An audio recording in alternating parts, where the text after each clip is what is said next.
ব্যক্তি নয়, পরিবারই হবে উন্নয়নের মূল একক। এই দর্শনে দেশে প্রথমবারের মতো চালু হতে যাচ্ছে বহুল আলোচিত ফ্যামিলি কার্ড।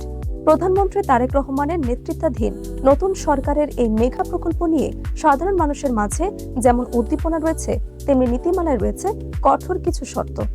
আগামী 10 মার্চ থেকে শুরু হওয়া এই প্রকল্পের মাধ্যমে কোটি পরিবারকে নগদ সহায়তা দেওয়ার কথা থাকলেও 6টি নির্দিষ্ট শ্রেণীর মানুষ এই সুবিধার বাইরে থাকছে। কারা পাচ্ছে প্রতি মাসে 2500 টাকা, আর কাদের কপালে জুটছে না এই সরকারি সহায়তা? 2026 সালে 10 মার্চ বাংলাদেশের সামাজিক নিরাপত্তা খাতের ইতিহাসে এক নতুন অধ্যায় যুক্ত হতে যাচ্ছে। প্রধানমন্ত্রী তারেক রহমান একযোগে 14টি উপজেলায় পরীক্ষামূলকভাবে ফ্যামিলি কার্ড বিতরণ কার্যক্রম উদ্বোধন করবেন। এই প্রকল্পের আওতায় প্রাথমিকভাবে 14টি উপজেলার 65,000 পরিবারকে মাসে সরাসরি 2500 টাকা করে নগদ সহায়তা দেয়া হবে। সরকারের চূড়ান্ত লক্ষ্য হলো দেশের 2 কোটি দরিদ্র পরিবারকে এই একটি মাত্র স্মার্ট কার্ডের অধীনে নিয়ে আসা, যার মাধ্যমে টিসিবি পণ্য, শিক্ষা উপবৃত্তি এবং কৃষি ভর্তুকির সুবিধাও পাওয়া যাবে। তবে এই বিশাল বাজেটের প্রকল্পটি সবার জন্য নয়। ফ্যামিলি কার্ডের নীতিমালায় স্পষ্ট করে দেওয়া হয়েছে 6টি শ্রেণীর মানুষ এই সুবিধার বাইরে থাকবেন। 1. বিলাসবহুল সম্পদের মালিক, যাদের বাড়িতে এসি আছে এবং নিজস্ব গাড়ি আছে।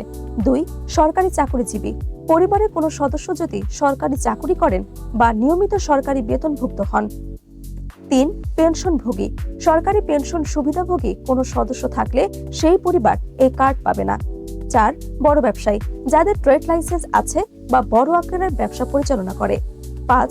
জমির মালিক, যাদের জমির পরিমাণ 1 একরের বেশি। 6. উচ্চবিত্ত, সামাজিকভাবে প্রতিষ্ঠিত বা সম্পদশালী হিসেবে বিবেচিত পরিবারসমূহ। অন্যদিকে অগ্রাধিকার তালিকায় থাকছেন ভূমিহীন, গৃহহীন এবং প্রতিবন্ধী সদস্য থাকা পরিবারগুলো। হিজড়া, বেদে ও ক্ষুদ্র নৃগোষ্ঠীর মতো অনগ্রসর সম্প্রদায়কেও এই কার্ডের মাধ্যমে বিশেষ গুরুত্ব দেওয়া হয়েছে। এই প্রকল্পের বৈপ্লবিক দিক হলো নারীর ক্ষমতায়ন।